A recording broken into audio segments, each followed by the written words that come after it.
Hey, it's Austin James. Yes, I'm living with diabetes, but it doesn't have to define me. Thanks to the Freestyle Libre 3 Plus sensor, I get real-time glucose readings throughout the day. The Freestyle Libre 3 Plus sensor is small and easy to wear, giving me the freedom to focus on my life as a parent and a musician. Now this is progress. You can get a free sensor at freestylelibre.us. Offer available for people who qualify. Visit myfreestyle.us to see all terms and conditions. Certain exclusions apply. Data on file. Abbott Diabetes Care. Per prescription only. Safety info found at freestylelibre.us. More Chumba Casino fan mail. Love this. It says, Dear Ryan, I love Chumba Casino. They're so much fun. I love the wild ride from the social slots to the Slingo to jackpots quicker than a 6-time real spin. Everybody's finding their fun at Chumba Casino. Why don't you find out for yourself? Head to ChumbaCasino.com and enjoy hundreds of casino-style games for free with your welcome bonus. Sponsored by Chumba Casino. No purchase necessary. VGW Group. Void where prohibited by law. 18 plus terms and conditions apply. The new Apple Watch Series 10 is here. It has the biggest display ever. It's also the thinnest Apple Watch ever, making it even more comfortable on your wrist. And it's the fastest charging Apple Watch, getting you 8 hours of charge in just 15 minutes. Introducing the all-new Apple Watch Series 10, now available for the first time in glossy jet black aluminum. Compared to previous generation, iPhone XS or later required. Charge time and actual results will vary.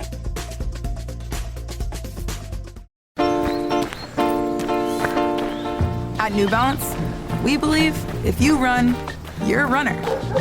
However you choose to do it.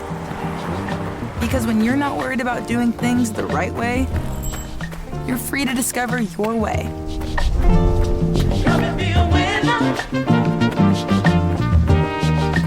And that's what running's all about. Run your way at newbalance.com/running.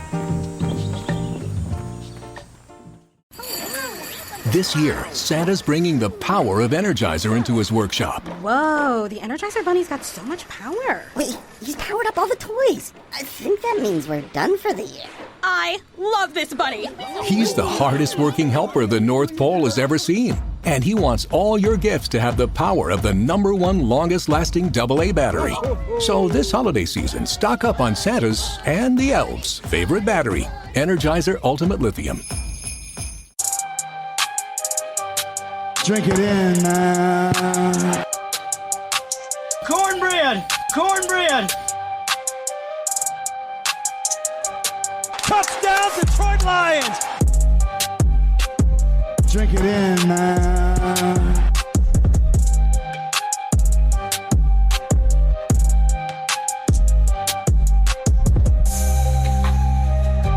Cornbread! Cornbread! Touchdown, Detroit Lions!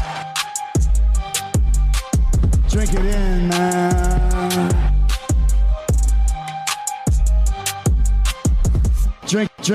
Drink it in, man. Detroit Koolaid, Detroit Koolaid drinkers. What's going on, everybody? You guys know it's your host, Derek. We're talking about the Detroit Lions right here on the Detroit Koolaid Cast.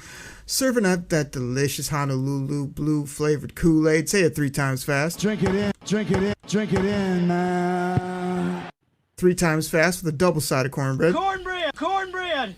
And I know there's some of you out there that's been clamoring for this guy to return. You know, he's working, he's traveling, he's coaching hockey, he's talking about choppy hockey, he's the conductor of the golf train. You know what I mean?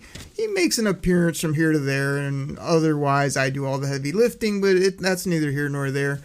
Our Lions are rolling. We've got a Houston review to talk about. We've got news and notes. We've got gimmickry. We've got takes. And oh, by the way, I guess we got to talk about the Jaguars coming to Ford Field. Chops, at Chops in the D, you're there. You said you're ready to do this. Let's do this. Okri, as soon as you said we have a game to preview this week, I expected to hear the whoop, whoop, whoop, whoop, because no one wants to talk about the Jaguars. But what we want to talk about is our Detroit Lions making history. Just, amazing game on Sunday Night Football. Just a great, fantastic game. Oh, what a comeback. We're going to get into all the details. I'm sure you're going to tell me why my quarterback is terrible, and I'm going to retort back why he isn't. We're going to talk about little Jake Bates It's going to be a great show. How you doing today, buddy? I am doing good. I'm doing real good. But since you mentioned it, I just want to ask off the top, do we want to get all your excuses out at the start of the show? Are you going to weave them in throughout the show about why the hashtag golf train was not only off the rails, it did the GIF where it's just going into the canaveral there face down. I mean, what was your quarterback doing? But it didn't matter because we still won, and I tweeted out at halftime, this comeback going to be epic. It was absolutely epic. So much to get into. Yeah, I think I had a couple of text threads going, but I'm pretty sure I sent you a text at the beginning of the fourth quarter to say, let's just do what we do and win this thing. And man, oh man, did the Lions just do what they do and won this thing. It was great, man. I mean, all I'm thinking in my head is, Houston, you got a problem because we're coming after you. It was a great finish to an amazing game. Obviously there's some things to clean up, but we are still the Kings in the North. We are still the best team in the NFC with everybody looking up. And we are just rolling, baby, with a very winnable schedule remaining. Okay, that's all fine and well. Are you going excuses now? Are you weaving them in? 5 interceptions, wobbly spirals, terrible play. I just want to know. The people want to know that off the top, just so they can be ready for whatever you're going to bring today for the hashtag golf train. As the conductor, by the way. Isn't it better when I surprise the people with what I'm going to do here instead of just, bullet point number 1, Choppy says this wasn't really Jared Goff's fault. Bullet point number 2, Choppy says the defender deflected this 17 times before it ended in somebody's hands like a miracle gift. Excuse number 3, Hail Mary at the end of the half. Whoop-de-doo! So right there's 3 for 3 that I really think, whatever, okay? Major deflections, helmet to face defender hitting him as he threw one, and then a Hail Mary at the end of the half. How about that? I'll give you the first 3 pack where none of those 3 I put on Jared Goff. How about that? All right, that's about what I expected, as well as I just wanted to be clear because when your guy blows up and you say I told you so, you come on here doing woo-wees and hashtags, and so I just wanted to make sure that we even out. We want to be fair here on the podcast. I mean, this isn't a show where we go like crazy and like over the top and just go wild with it. I mean, we gotta be very fair on this show and straightforward. So I just want to make sure, but we'll work all that in. I mean, again, we're not going to go play by play, but to me, I'm looking at this review and it's like JoJo Mixon touchdown, field goal by their kicker, Sammy Biscuits TD, and then 2 field goals and a touchdown. So 23-7 at half, and like we couldn't do anything offensively. We didn't have much juice. Defense didn't seem like they were playing that bad to be down 23-7, but I just have to say, like, I think I did a take, and I've been telling friends, like, don't be that arrogant Lions fan who now just walks into games. We're going to blow everyone out. We're going to win the Super Bowl. We're going to waltz through the playoffs. Like, one game at a time. You can lose any game. I even did my take on this game saying it was probably going to be close. I might have been quoted as saying this might be a field goal type game at the end if you listen to my road show that I did with the bad microphone, but with lots of energy. And that's exactly what it was, man. Houston had some injuries.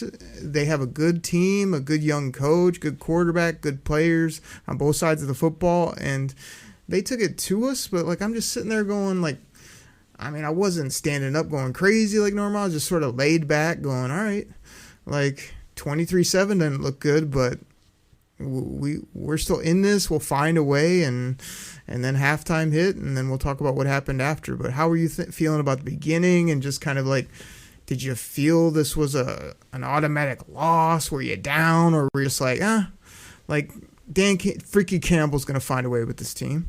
He always does.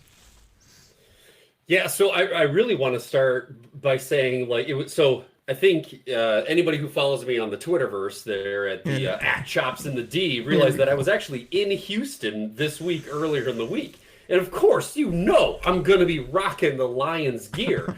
And so it was kind of fun to get into the game, or, into the preview with some of the Houstonians. Is that what they're called? The Houstonites, whatever you want to call them there. But a couple of people like, you guys going to win this week? I'm like, are we going to win this week? Oh. Have you seen our team? Like, yeah, we're going to win this week. I'm like, and hey, I did give some props to Houston. They got some talent. They got the quarterback. They got the running back. They got the wide receiver core. Yes, they got some injuries, but not, a couple big names on defense. So I knew this was going to be tight, much like you predicted earlier. But in the end, I had a hunch that we were just going to do what we do. But, I'd say 4 weeks ago, if you said, hey, Chops, tell me one game we're going to lose for the rest of the season, if we were going to lose one, what would it be? This would have been one that I circled as, hey, that's a possibility.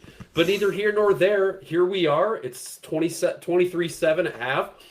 And I'm like, you know what? I'm not worried at all. I walked downstairs. I kind of paced and I was like, wow, the Lions they're kind of getting their butts kicked right now. And I was like, oh, you're going to go to bed? I'm like, no, because we're coming back and we're going to win this game. and guess what? We did. So it's this balance, Shoppy, between like confidence and like loving our team and that fact that we just roll out of bed and are going to beat everyone. Like that's what I'm trying to walk right now, because I'm not going to dispute anything you said. Like, it's not like that we should be scared of these teams or say, oh, we're not that good, or wait for the sky to fall. It's not any of those, but it's just sort of like, you see these ridiculous, I do these pick'ems, work pick'ems, or I think I'm leading the Kool-Aid pick'em. I don't know if you checked that, just like I'm kind of at the top of the Kool-Aid fantasy standings. I haven't mentioned it like you did every time you were at the top, but that's neither here nor there. I do these NFL pick'ems, and it's like every week it's just ridiculous. Like I try to just go with who's the better team, and I just take that team,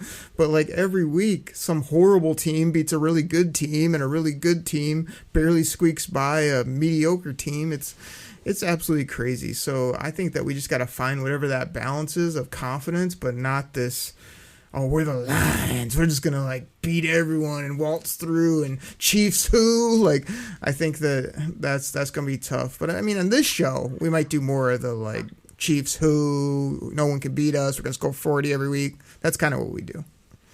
I mean, maybe I'm drinking a little bit too much of the Kool-Aid Oakley, but like, my confidence is starting to turn into arrogance, because we have been like on the other end of it for so long. But now, like that trajectory, that Dan freaking Campbell trajectory with the hand going from the lower right to the upper left, it just keeps going and going and going. And man, like I said, maybe it's the Honolulu blue that's flowing through my veins right now, but I'm like almost cocky. Like, come at me now. Like, honestly, like sitting at the bar in Houston on Tuesday night, and I got these two yokels. One guy's from Dallas and another one's something. And they're like talking, oh, blah, blah, blah, this and that. And I walk right up to them. I like set my beer down, and I'm like, hate to break it to you boys, but the Lions are winning the Super Bowl this year. And they like just look at me like, who's this guy? And I'm like, whatever, just, truth bomb, set the beer down, and I walked away because, dude, I don't, man. It just feels like a season of destiny for our Lions, and I'm so excited and happy, and I'm gonna gloat, and then I'm just gonna enjoy it because it's fun. It's fun football right now. Did you happen, we'll get to the second half here in a second. Did you happen to see my tweet, Chops? You guys can find me at Derek Oakrie. That's spelled the only way you can spell it, DEREK OKRIE. Where I had to call out a certain Mike Valente, who said, this is the best Lions team we've ever had since I've been a fan. And I was like, and you've been a fan when? All you've done is bash our team for, 2 decades or however long it's been, and you ran them off your network because they hated you so much and you hated them. Like, this is what I don't know. What's our policy on these bandwagon, oh, I love the Lions, oh, my Lions, when it's like these are the same chumps, the same people that were ragging them, talking about what happened 50 years ago, saying they never win until they sell the team. Do we welcome them? Do we shame them? Do we just push them off to the side? Are they allowed to now just claim this as their own for years and years? I mean, I'd put you on the like, Chops wasn't the diehard Lion guy, it was hockey, it was this. Now you're on board, you've been on board for the last handful of years, so I give you a pass. but not these people that have been clowning them forever that are now calling them their team. I don't think so. Yeah, hang on. What? No, what's that? Okay. Oh, sorry. I'm being advised by my legal team. Let me read the. I need to refrain from making any derogatory comments about any affiliates or former affiliates of the Lions, aka 97 won the ticket, aka Mike Valeni, aka any of those morons that don't know what they're talking about and hate the Lions. Why would your lawyer advise that? Why would he advise that when that numbskull said this? You know why? Because I'm not a Kool-Aid drinker. We don't want you ever, especially now when we're good, to now start drinking Kool-Aid, having double sides of cornbread, talking about your team. Every time I flip on his show, he keeps going, the Lions are winning the Super Bowl. I told you guys. I've been saying it. It's like, what a joke, Chops. Like, just give us his salary, move him out of the way, especially the other bum on the other mic and everybody else that works there, and let's have people that actually have takes, genuine opinions, and that haven't just picking up the flavor of the week last week and then throw it in the garbage when it's no good anymore. Oh, yeah. Okay, my rant's over. We got to get to the second half. You got anything else to say about that bum or anybody else that's on this Lions bandwagon, the Lions train, trying to be the conductor, trying to drink Kool-Aid?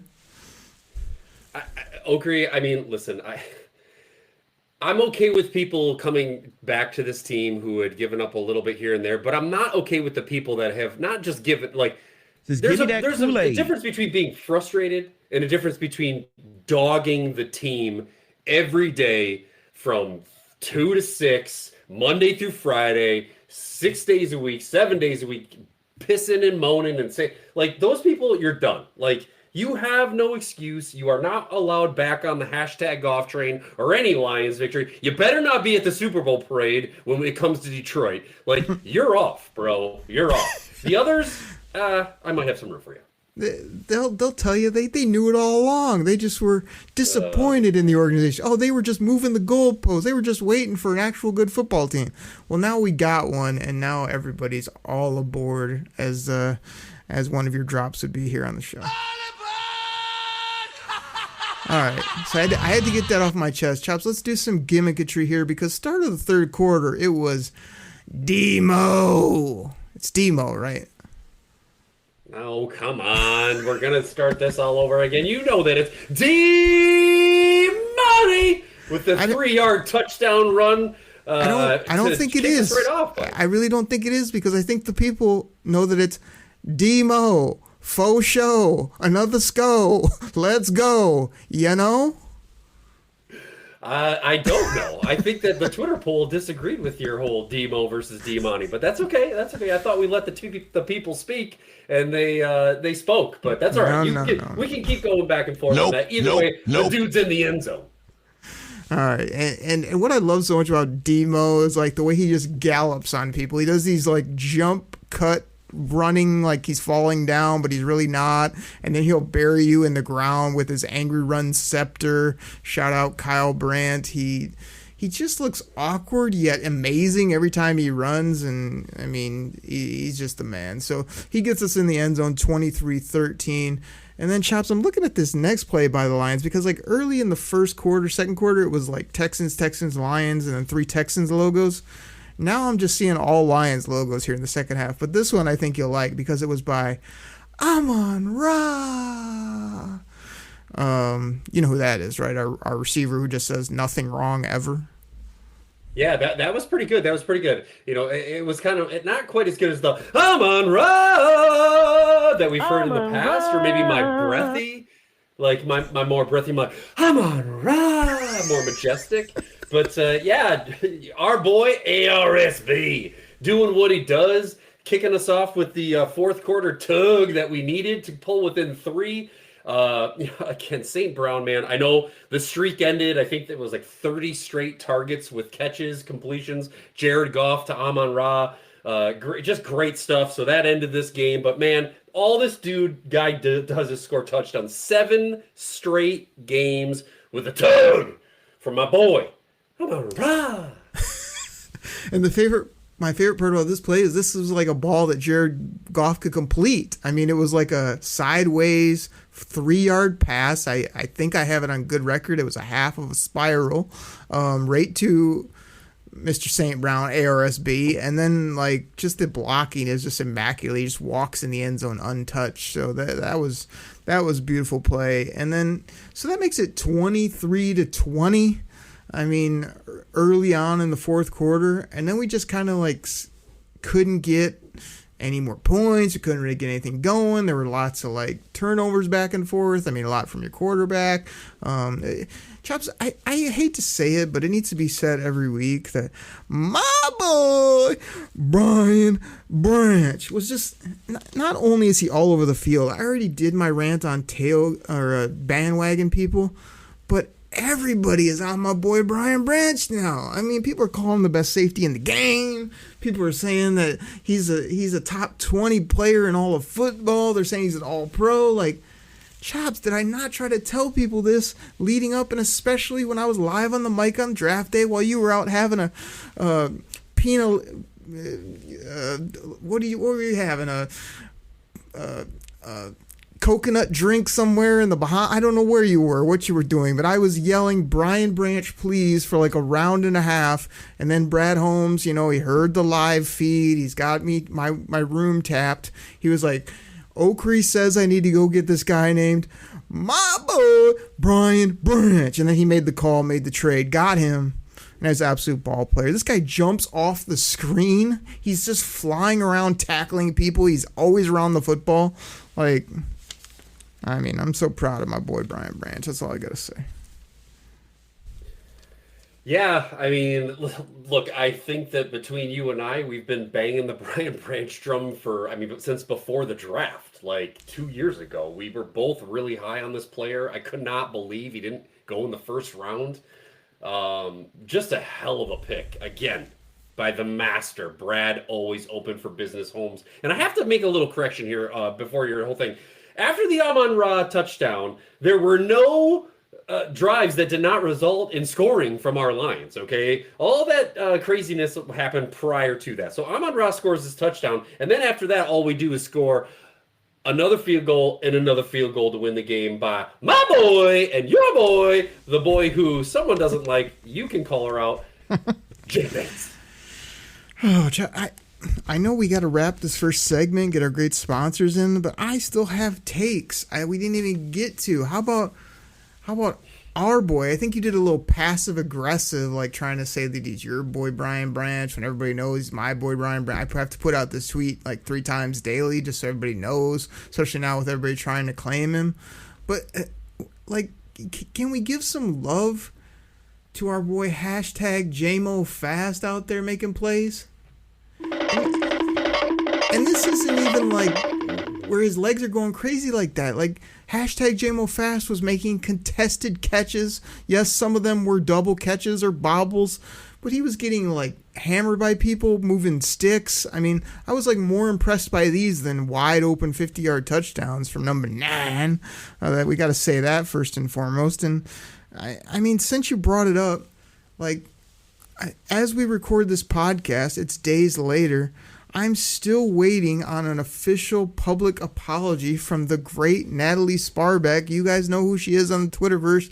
She's putting out every Lions tweet, whooping up the team. She's very quick to be negative on the team when things aren't going perfectly. But the great Natalie Sparbeck went out and reported that Jake Bates had to go because he missed a couple field goals on a Wednesday in July or August, and get him out of here, and he's no good, and this is... And then reporters are saying it's the worst practice I've ever seen from a kicker. And I had to come on here and tell people to calm down. The guy's young. He's got a big leg. And now we're seeing fruits. Choppy 58, 52. He's won multiple games on the road with kicks. He's a man of God. He's a great human being. And he's got a monster leg. 52 was like a layup. They're saying he's hitting 67-yarders in practice.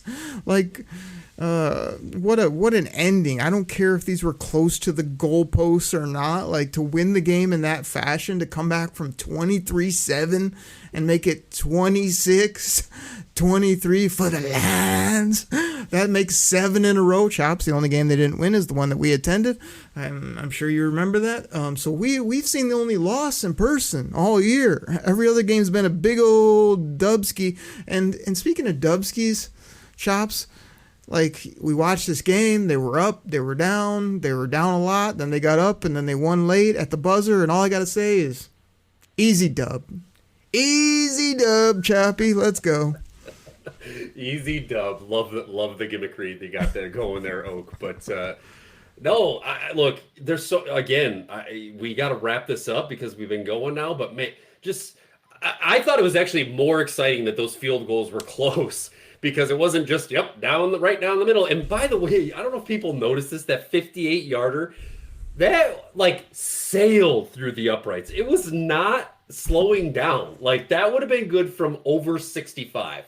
So just a boom of a kick.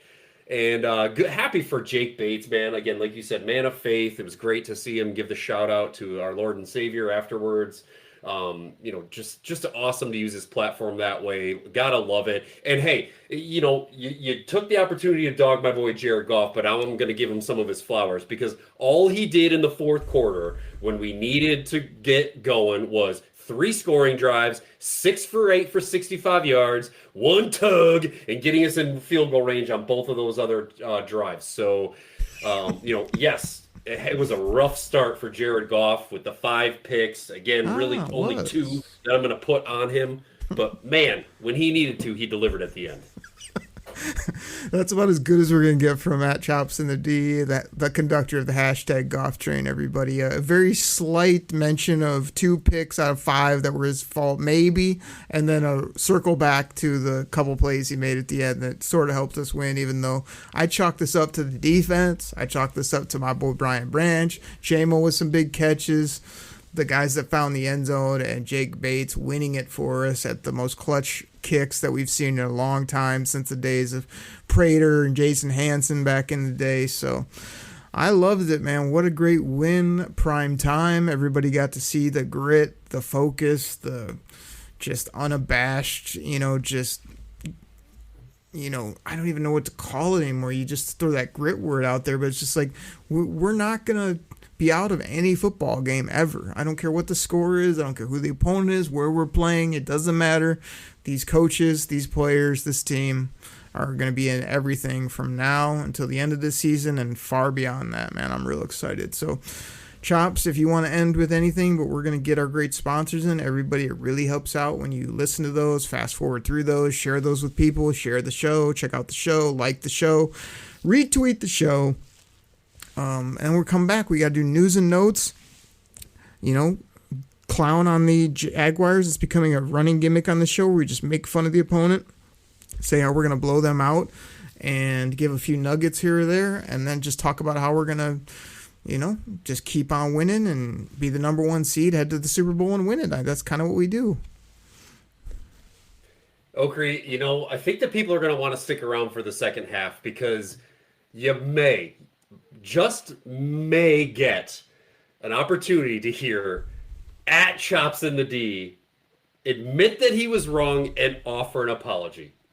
Woo! Hashtag Choppy liking. Everybody, we'll be right back.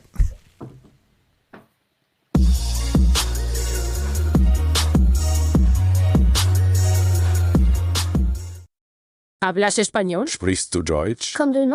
If you've heard that sound from Babbel before, I bet you do. Babbel is the science-backed language learning app that actually works. With quick 10-minute lessons handcrafted by over 200 language experts, Babbel gets you on your way to speaking a new language in just a few weeks. With over 16 million subscriptions sold and a 20-day money-back guarantee, just start speaking another language with Babbel. Right now, up to 55% off your Babbel subscription at babbel.com/Spotify podcast. Spelled BABBEL.com/Spotify podcast. Rules and restrictions may apply. The reality is, guys prefer naturals. And if it's natural body wash you're looking for, Dr. Squatch has got you Natural Kings covered. The ingredients, naturals. Scent options, naturals. Around-the-clock moisturization, naturally. Now available in-store and online at drsquatch.com. Dr. Squatch Body Wash, for men who prefer natural. How do you feel great on vacation? Like really good? Easy. You go to Aruba. You'll spend your time relaxing on cool white sand beaches and floating in healing blue water. You'll immerse yourself in natural wonder and find your center on an island where things move at your speed. You won't just feel great, you'll feel relaxed, renewed, and ready for life. That's the Aruba effect. Plan your trip at Aruba.com. This episode is brought to you by Etsy. Oh. Hear that? Okay. Thank you. Etsy knows these aren't the sounds of holiday gifting. Well, not the ones you're hoping for. You want squeals of delight. Happy tears. How did you? And spontaneously written songs of joy. I am so happy. Oh yeah, oh yeah, oh yeah. Okay, the song needs a bit of work, but anyway, to get those reactions, make sure everyone on your list feels heard with handmade, handpicked, and designed gifts from small shops on Etsy. Gifts like personalized jewelry, custom artwork, cozy style items, vintage pieces, and home decor to celebrate all of your favorite people and their specific kind of special. For original gifts that say, I get you, Etsy has it. My dad works in B2B marketing. He came by my school for career day and said he was a big ROAS man. Then he told everyone how much he loved calculating his return on ad spend. My friends still laugh at me to this day. Not everyone gets B2B, but with LinkedIn, you'll be able to reach people who do. Get a $100 credit on your next ad campaign. Go to linkedin.com/campaign to claim your credit. That's linkedin.com/campaign. Terms and conditions apply. LinkedIn, the place to be, to be. All right, everybody. This goes out to my fantasy football fans out there. Now, you probably heard about Reality Sports Online, the most powerful fantasy sports platform where owners can build and manage their fantasy team like a real NFL general manager. But the question is, have you tried it? I mean, we're talking free agency, multi-year contracts, rookie drafts, multi-team trades. You can put franchise tags on guys. It's as close as you're going to get to being an NFL GM. But do you think it sounds complicated? It's not. I'm here to tell you it's the best thing about Reality Sports Online is it's just more fun than your normal fantasy league, but it doesn't take barely any more time. After all this, are you still not sure? I mean, come on now. You can test your general manager skills by going over to Reality Sports Online, call it RSO. Please go check out realitysportsonline.com right now.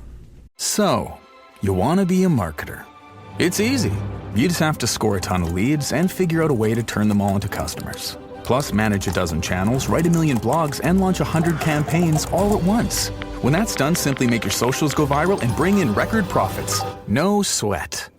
Okay, fine. It's a lot of sweat.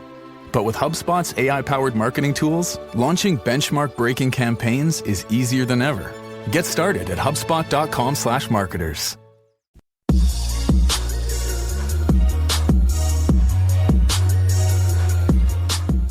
Kool-Aid drinkers, we're back. Thank you so much for listening to the show, sharing the show, checking out the show, calling the hotline, blowing up my text feed, hitting me up, sending me direct messages, losing to me in fantasy football, whooping up the Lions, telling all the other NFC North fan bases what scrubs they are. I mean, we love all of it here on the show. We appreciate Chops making time in his preciously, ultimately busy, crazy schedule to come on and do Gimmicktree and talk about his quarterback. And he said something about an apology that threw me off towards the end of that segment. I don't think the guy's ever apologized for anything that I know of. He's always right. He'll tell you. Just ask him. But that's part of what we do on the show. So I'm looking forward to that. But I just want to thank all the listeners, as I always do, as well as all you guys that make me laugh. I know this is a quick public service for Stash and the ATL and everybody that thinks they can hit me up with messages, voicemails, like 20 minutes before we record. Like I'm going to be able to get those in, or that you're going to make the cut of the show at that point. You gotta get it out early. Again, smack talk or takes are no good unless you do them well in advance, so we can get you on the show, we can whoop you up, and then if it happens, we'll give you double the credit. But Stash left about 4 voicemails, all 3 minutes each again, all pretty funny. He actually said something about he was hoping and waiting for me and Chops to get back on the show if Chops would ever show up, and I was like, I don't know if this is like if he's making fun of him or if he's a closet Chops and the D fan or what's going on, but he loved this Dubski against Houston. He was talking about what was he talking about? He's doing gimmicks, talking about our defense, everything. So that was incredible. But Choppy, before I get into news and notes, I got things I need to talk about. What do you want to say to the people? And then anything else you want to get into before I talk about Z Smith, the newest addition to the Detroit Lions? Yeah, I want to shout out the loyal Lions fans who traveled to Houston. I mean, we took over that city. I was in town, like I said, earlier in the week, and there was Lions gear out there. Like, I feel like people took the week off and went out. It wasn't just for the weekend to go to the game. There was Lions gear out there. There was a ton of fans. I mean, I think you tweeted or texted right before the game, like, it's a sea of Honolulu blue out here, out in Houston. Look at the stadium. It was crazy. And I have a specific shout out to a fan who went there, to my kid's principal, Mr. DeSena, who actually went out to Houston for the Lions game and hasn't been back to school since. So that was pretty cool. Shout out to Mr. G as well for talking to me about our Lions in the carpool line every day. So great fans there at the kids' school. And, big fans of the show. It's just great, man. These Lions fans are taking over cities, and New Orleans is going to be insane. By the way, just get ready. I mean, between your passive aggressive stuff and Dan Freaky Campbell going on the radio today saying he's got 11 games left this season, I mean, people are booking flights to New Orleans already, and you know who the people are, right, Choppy? And the people consist of the millions. Millions and millions. And the reason I had to put that tweet out is normally when they're at the other fans stadium and they do they got the people at the desk talking and they got the crazy people behind them, they do that sweep of the crowd. It's usually all the home fans going crazy wearing all their gear, and then 2 people in the background with the other team's gear. Instead, they do a sweep and it's all Honolulu blue, and then 2 stooges in the back wearing a David Carr, Derek Carr, whatever Carr was there back when they started the franchise. It's like those are the only people that had anything Houston Texans on in the whole shot of 60, 100, 200 people, however many were there, all Lions fans. So, I mean, we absolutely love all that. Absolutely incredible. So I think it's a miss by you to be down there on work stuff and know the game's happening and not adjust your schedule accordingly and make it happen. I mean, come on. That's weak sauce from you, I gotta say. Well, listen, I was in the city. It was there for work, obviously, but the best part is the Lions fans caused a false start by the offense in Houston. How great is that? We are so loud in another city that we're causing their offense to have false starts. Oh, it's fantastic. You just gotta love it. Chops, before your quarterback started to throw to the wrong color team, I mean, they were in all red. We're blue, in case he didn't know. You might want to remind him that next time you dial him up or shoot him a text or a personal DM, whatever you do to your quarterback. We're the blue team, by the way. But before he started throwing to the other colors, there was loud Jared Goff chants in Houston, Texas, in their stadium. That's ridiculous too. I mean, that's just become absolutely crazy across the board. But we could talk. Confirm I got a Jared Goff chant going on the flight home back to Detroit on Wednesday. It was pretty classic. Oh, yeah, of course you did. Of course you did. Absolutely great stuff. We could talk about so much, but I need to take a moment here because I gave kind of a bad because I was driving in a downpour and there were crazy people on the roads and I was yelling into the microphone take about Zadarius Smith coming to Detroit. But Chops, that's before, you know me, that's before I fell in love with this guy when I saw his first interview with the media. I mean, again, I hear Zadarius Smith. I think, wasn't he good like 6 years ago? And isn't he a little bit older? And yeah, he's decent, but he's not that great. I mean, I think that used to be a gimmick here on the show.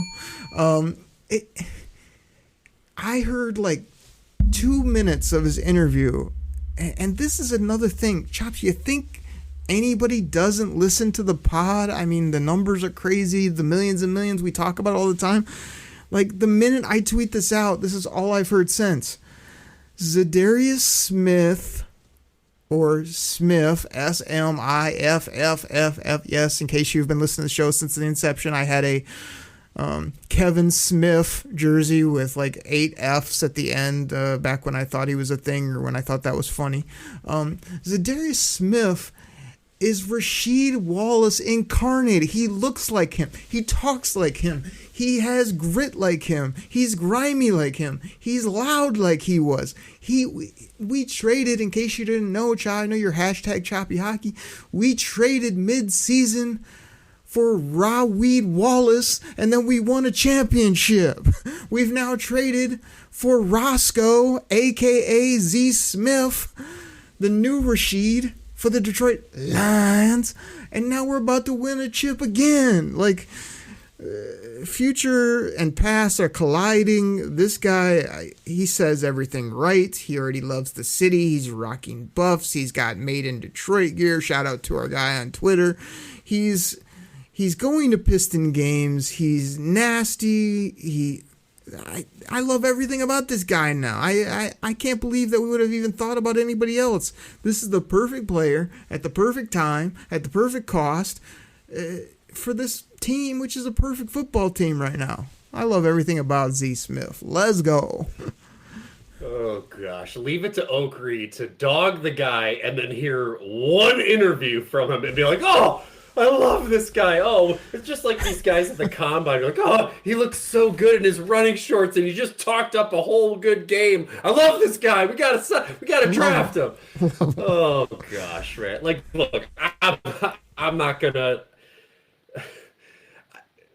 I don't know. I think he's gonna be fine. It's gonna be a good fill-in for Hutch. I'm excited to have that. I mean, right now, again, like you said last week, like we're playing players who were at the bowling alley a couple years ago on the defensive line right now. So to add Smith into the mix is going to be good. And Rosco. Again, nice contract. Totally agree. And he'll be a good fit if we want to keep him for next year. I think he is. He's eligible to be extended, or he's got a player option or a team option for next year.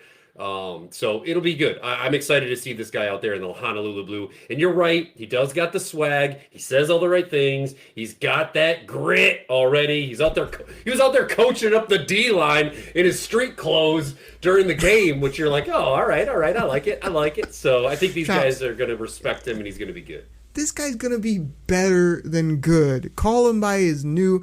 I'm taking Rasheed's nickname and giving it to Z Smith right now. Straight up Rosco. That's what this guy is. That's what he's called. That's what we're calling him. And I got to give you the Logan Lamb-Randier speech right now. You are the guy that wants to talk about what they did, what their stats were, what the production was. And I got to come on here and say... What does he love football? Like, I only had to see one interview from Z Smith. He's a D-A-W-G. And he's a straight up G. He's a dog and a G. Like, I love this guy so much. And it's all because of what he said, who he is. And I don't even care about his age anymore. I don't care about what he's done the last few games, last few years. It's about his love for the game, his love for this team, his fit for this team. I'm so fired up, in case you haven't said. So you're like, oh, he's going to be okay. He's going to be decent. He's going to be good. No, he's going to be better than that. And not only this year, but wait till we double him up with Hutch plus another draft class. Oh, baby. I've got that drop here somewhere. Oh, baby. Hold on. We can do better. Oh, baby. You better get your excitement up about Rosco, Choppy. I mean, this guy's about to be great. Yeah, sorry. Leave it to me and Logan Lamrandier to, I don't know, like actually care about what the guy does on the field and why we think he's going to be good versus Oker. He says all the right things. He's got swag. He wears the right clothes. He loves football. Yeah, but can he play? It's like about when was last time he had this? When was last time he actually made an impact in a game? It's about passion. I'm not saying that Smith hasn't made a difference in the game. I'm just saying it matters. Stats matter, Oaks. All right. I could go on and on, but I won't. Chops, what about... I know, I'm pretty sure, and I can almost guarantee that you're a Laporta supporter, right? Oh, absolutely. I might not have started a group, but hey, I am a proud card-carrying member of Laporta supporters. So you like Sammy Biscuits?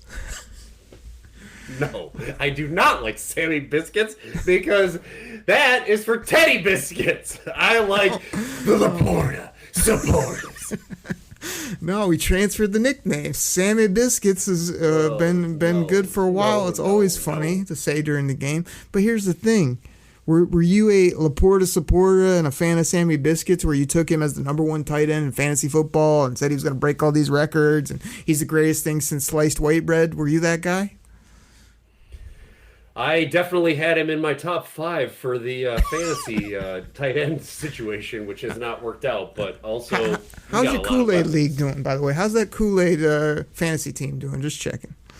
Hey, my fantasy Kool-Aid team is on, I think, a 2 or 3 game winning streak, and we're tearing up the charts right now. Oh, okay. We're on our way up. Interesting. Last time I checked, you're out of the playoffs, and I was in first place. Now I think I'm in second. But like I said, nobody needs to hear about that. You haven't checked this week yet, have you? I jumped up to 6 there, buddy. So get ready for a first-round matchup when you drop down to 3.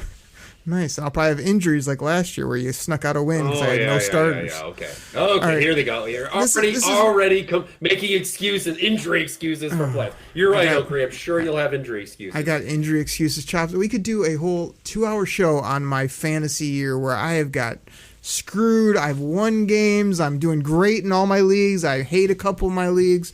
I've almost debunked fantasy football, yet I love it so much. So don't get me on that tangent. But why I'm bringing up Sammy Biscuits is because of his shoulder injury. How you feeling about this guy having an ankle, having a shoulder, being in and out, not producing, scoring touchdowns, being non-existent? What are you thinking about number 87?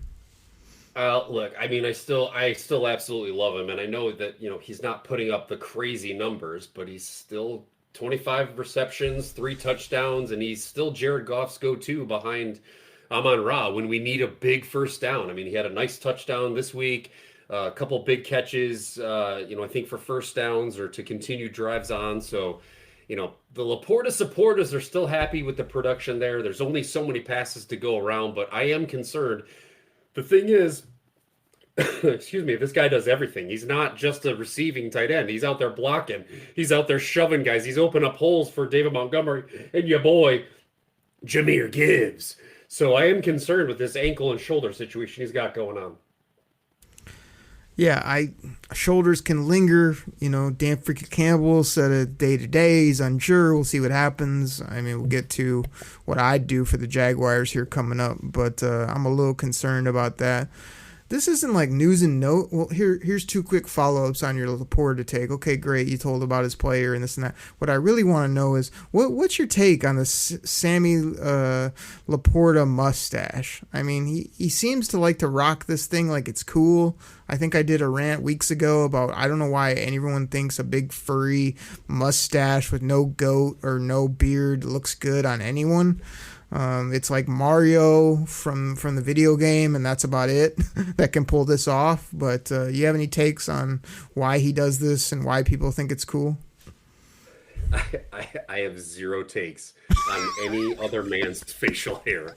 Like you do you, buddy. I don't care. Just catch touchdown passes, open up holes for the running backs, and be a nice safety blanket for Jared Goff when he needs a nice, easy, 10-yard pass. I'm just trying to help the dude out. I feel like your head. You can have a mohawk. You can have a man bun. I really could care less. This stuff matters, Choppy. I'm sure he has a beautiful model girlfriend, but it's like Sammy Biscuits. Just go with the gruff, just shaved look, or get a beard, or go with the goat, or go no facial hair.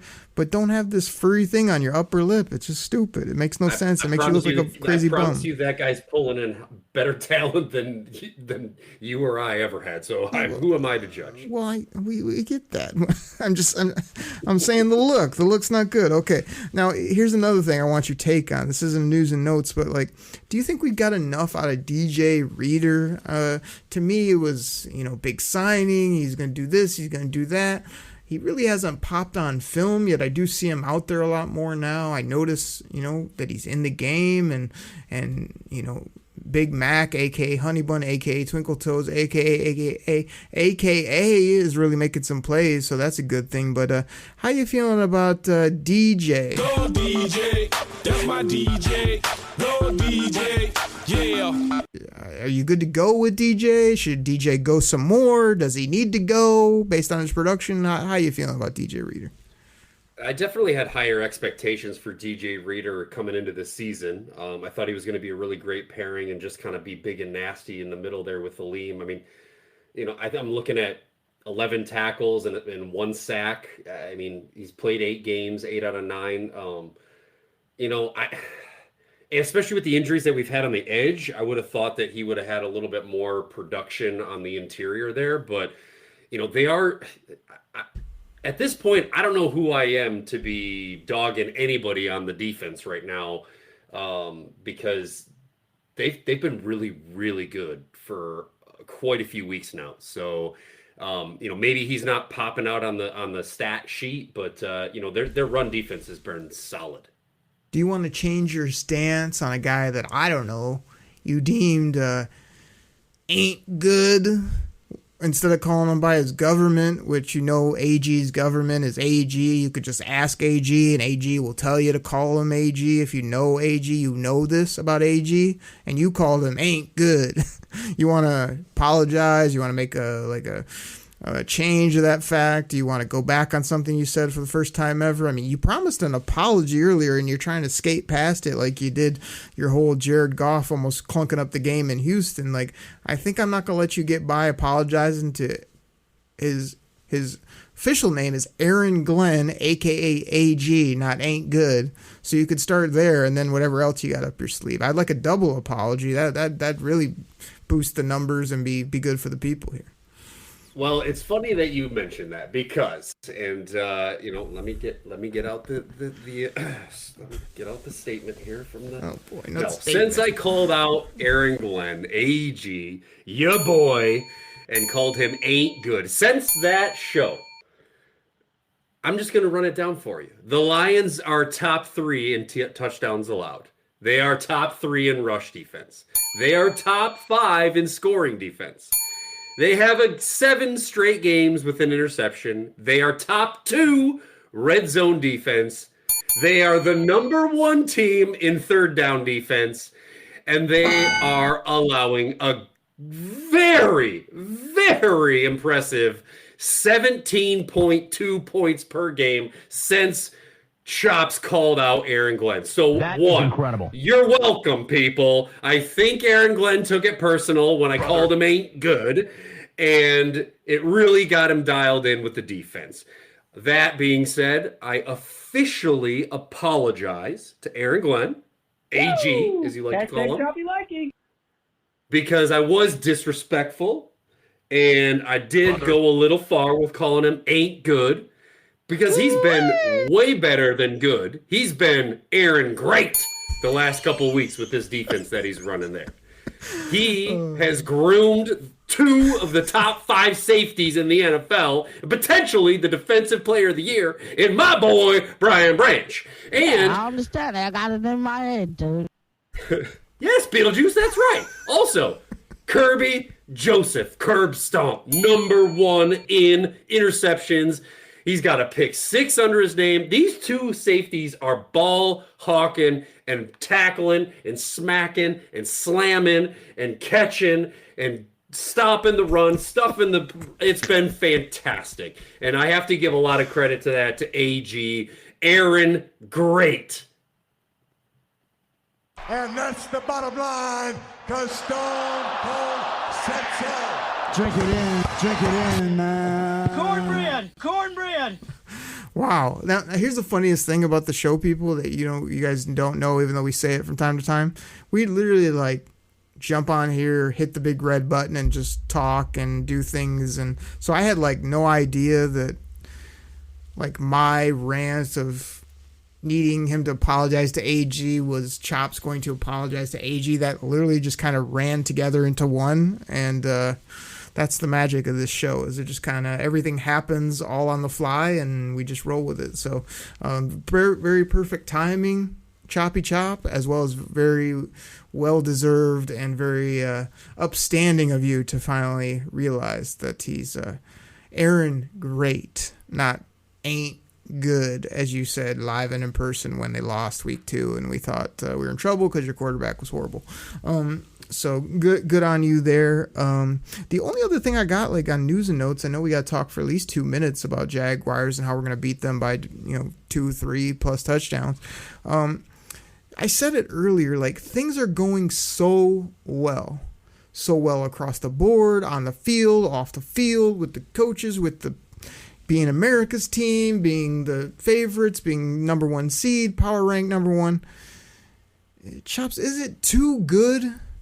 Or you're not worried at all? Because I'm not the guy to play the superstition card. I'm not the, it's so good that now it's going to be not good. I just feel like it's going so perfectly. People are so excited. There's so many bandwagon people. We look at the schedule. We look at the future. We get so excited. And it's like, I just know that there are going to be a couple bumps in the road and people are going to freak out. So is it going too well, or is it going just perfectly well, and it will continue to go perfectly well from now until we hoist multiple trophies? Well, I think it was Dan freaking Campbell that said this week that every team is going to face some adversity, right? Like you're never going to have that perfect, flawless, no ups, no downs kind of season. And we've already got the one. We've got the blip from Tampa Bay, but I mean, maybe you have a blip somewhere in there, whether it's the Bills, the Niners, when we can start resting players because we have the NFC locked up.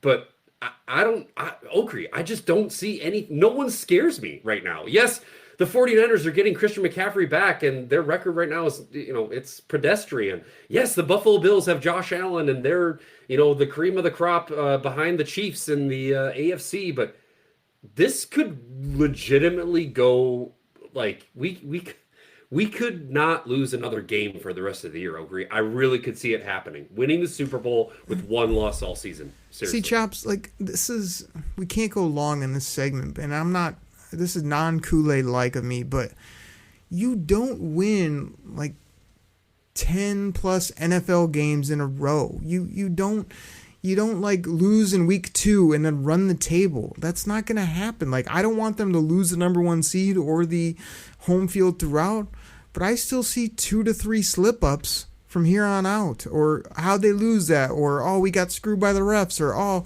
how'd we get beat at the buzzer? I'd be shocked if they go from now until week 18 and don't lose a game or lose one more. That'd be ridiculous. So you're telling me they lost in week 2 and they might lose one more game the rest of the year and that's it? That's unbelievable.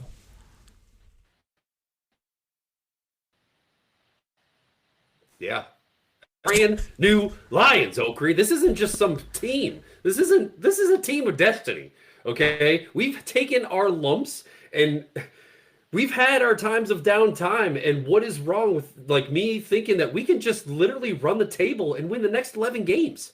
I think it can be done. There's nothing wrong with thinking of it. It's just like it doesn't happen. Like there's been one undefeated team ever. There's a handful of teams maybe that have one loss. There's a few every year that usually have 2 or 3, but that's it. So again, I don't want to get on a big thing. I'm just a little bit it's going so damn well that I don't think people are even ready for any bumps like you. We might not lose any. We might lose one. I'd be shocked if either of those happen. Yet I just want to win enough to have home field throughout and the number 1 seed in the NFC, and then I'll take my chances from there. Just like in fantasy football, all I'm trying to do is really get in the playoffs and be healthy, and I'll take my chances. So that's what I think is going to happen here as well. So. Dude, this is the Detroit Lions revenge season, revenge tour season. I get it, but look, it's NFL. I know it's the NFL, man, and yeah, maybe there'll be another blip, maybe, but honestly, there is no panic in me whatsoever, none. I am not worried. You can tell me, well, in the playoffs, you got to play. It doesn't. You can name any team. I'm not scared. I'm not saying panic. I'm just saying you're saying 16-1, where we lost in week 2, and that's it. And I'm saying that's too good to be true, in my opinion. And I think a lot of people aren't looking at the facts that even if they lose 2 or 3 more games, that as long as we're at the top of the conference, that's what we're really shooting for. So anyway, I think it's so good right now. It's almost too good. I'm not saying that means we'll be bad, but I think I'm putting it out there. Like, just be on your toes and be ready a week at a time. Let's do that. How about that? Chop, speaking of a week at a time, the Jaguars come to Ford Field. I mean, should I just have Charles do my preview, my review, my thoughts on the Jaguars? Should I just sum it up in, I don't know, one take? That's terrible. Thanks, Charles. They're bad at so many levels. They have a lot of injuries to some key spots. They're the Jacksonville Jaguars that play in Jacksonville, Florida. They're a bunch of wimps. They have a very odd-looking quarterback that cares more about his hair than how he plays, and they decided to pay him $55 million plus. Chops, here's my take. There's no way in hell we lose to Mac Jones ever. Ever. I don't care what it is, when or how, no. And Trevor Lawrence will be no better. And the last thing I just wrote, you heard from him earlier, Beetlejuice, take it away. They can't handle me. They ain't tough enough yet. I'll put him down to his knees, buddy. That's my preview of the Jaguars game. They ain't tough enough. They can't handle it. We'll put them down to the knees, buddy. Well, I'm glad that you clarified that they're still in Jacksonville, because I wasn't even sure what city claims this dumpster fire of a team. I thought for a while there, weren't they moving overseas, they're the European Jaguars or something? Your boy Khan over there getting ready to move this team out of America, which is just fine, because you're right, they are a hot garbage.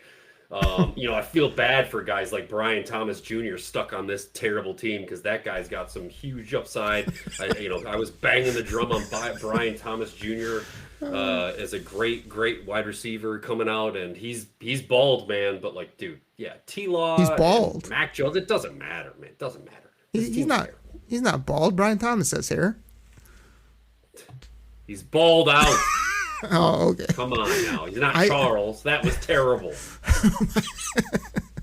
That's terrible. My favorite part of that Chops take was that he said exactly what I said, but then all he really cared about was getting in the one take about Brian Thomas, because he said his name a couple times during the draft, and I wasn't a really big Brian Thomas guy, and Brian Thomas has been incredible, and he has hair, by the way, and so you had to slip that in, didn't you? Just a little pat on the back for @Chops in the D and your wealth of draft knowledge. The only reason why I brought him up is because I was going up and down the roster trying to look for somebody that's actually worth mentioning. I was like, nope, he sucks. Sucks. Hold on, Chops. Oh, Ingram. Ingram's okay too. Sure, we'll give a shout out to Ingram. But you want to talk about one of the bigger wimps in the National Football League? Ingram at tight end, but he puts up fantasy numbers. We know that when he actually plays. Chops, but here's the public opinion. But Choppy, I mean, I could see them coming in here and giving the Lions a game. I mean, you never know. I mean, do people think that Mac Jones is going to come in here and give us a game in our house with the way your quarterback played last week? I mean, every time I come on a prediction show, I feel like I'm giving us 35, 38, 45. It's like, this is a team you could just run it up against. I don't even know how it's going to be a competitive contest. This is an embarrassing matchup on paper. This is like a college game that you thought was going to be good, and then by the time you get to it, one team has 2 wins, and you're just embarrassed to even play the game. That's what I feel like this is going to be. Just an absolute, we're going to be able to do whatever we want. We're going to be able to just handle this team. Dan freaking Campbell's going to come out and tell you how good they are and how well coached and, how they fight so hard and all that. Boola. And none of it's true, because This is just going to be a fun time for the Lions fans in the stands, a fun time for the players on the field. I have no takes about anything to watch out for or anything to be concerned about. I tried to tell people this when the Titans were coming, and some people are like, I don't know, the Titans, they might surprise us. You gotta watch what you say there. And what they do, they just absolutely clown them from start to finish, basically. So repeat, just put that show on repeat right now. I'm kind of surprised because you're the guy that's Choppy, it's the National Football League. Any given Sunday, these are professional teams. Chops, here. Like, don't use you can't my sleep takes. on anybody. Don't use my takes. That's against the Bills. That's against when we play teams that are actually good at football, not Jacksonville, the Titans, or I don't even know the other stiffs we have on our schedule. I don't even have it right in front of me, but that's for the couple good games that we have left. Yes, we could lose 2, maybe a third game to some of these good teams. We're not going to lose to Jacksonville, and it's not going to be close. So, yes, you're not going to get the Oakley take of watch out, don't be too excited, be careful. That's not even an Oakley take. That was just a warning shot for people to, like you, to realize that you're not going to waltz through at 16-1. I'd be shocked.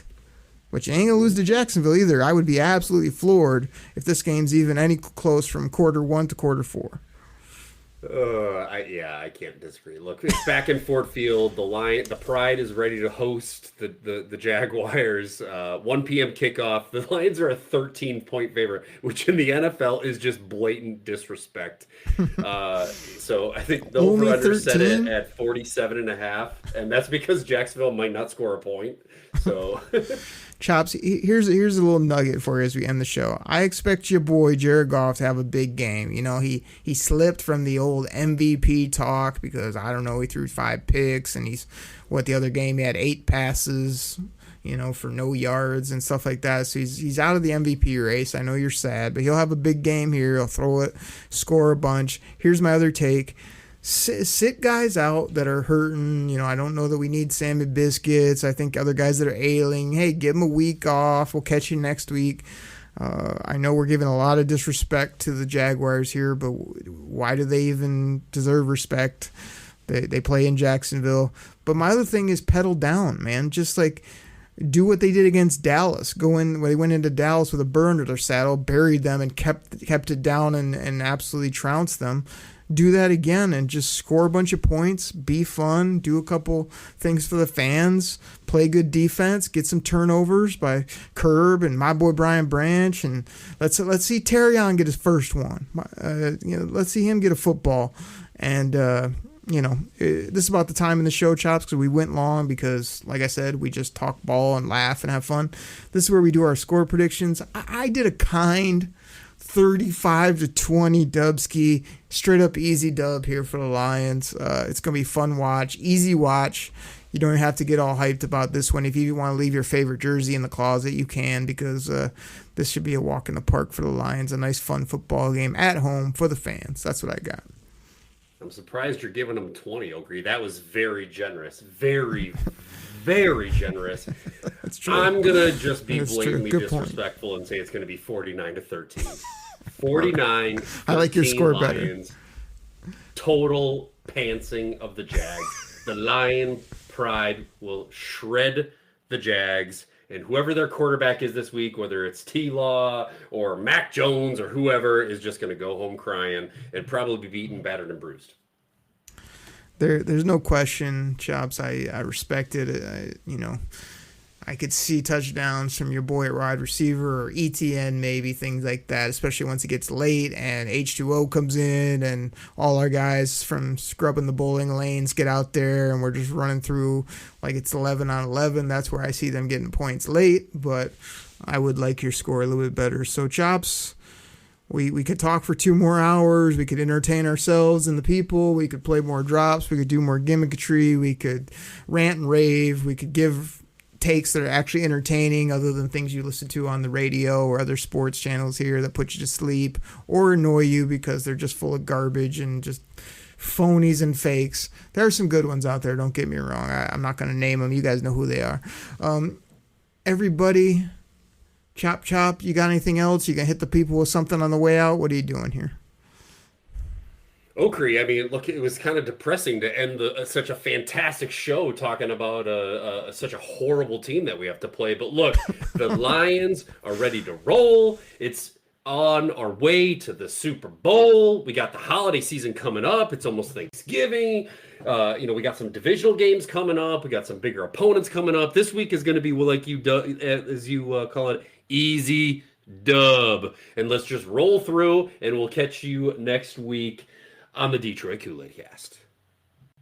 All right. Good stuff, except that ending, because the people know it goes something like this, Choppy. That's what we got. And we'll catch you next time right here on the Detroit Koolaid Cast. Take care, everybody. We're out. Formal apology, Aaron Glenn, a.k.a. Aaron Crate.